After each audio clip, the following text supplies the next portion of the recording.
Siya pala ang buong lakas ngayon ni Bunso Migs Malino, sino siya ating kilalanin.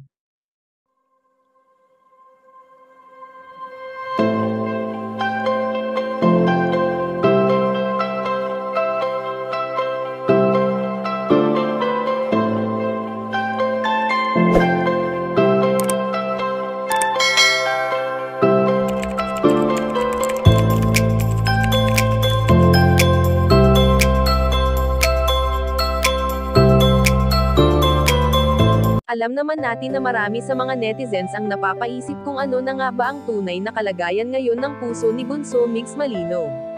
Batid naman nating lahat na simula noon pa man ay walang ibang ipinakilala ang binata bukod sa yumaong si Cutie Mahal, kaya naman marami sa ngayon ang nagtataka kung bakit hindi na ito muling nagpakilala pa ng bago niyang makakasama sa kanyang buhay.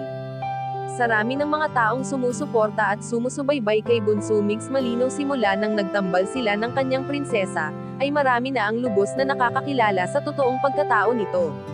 Bagamat hindi lubusang ipinapahalata ng binata ang bigat sa kanyang dibdib sa tuwing naaalala niya na minsan sa kanyang buhay ay nagkaroon siya ng babaeng nagmahal at umintindi sa kanya at ito nga ay walang iba kundi si Cutie Mahal.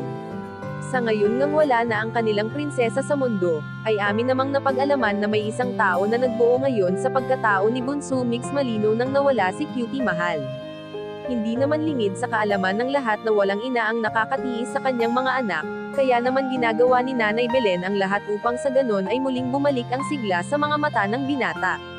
Hindi maitatago na si Inay Belen na ngayon ang kanyang lakas, kanyang inspirasyon at si Nanay Belen na ngayon ang lahat-lahat sa kanya. Kayo mga kachika, anong masasabi nyo dito? Please leave the comment and don't forget to subscribe.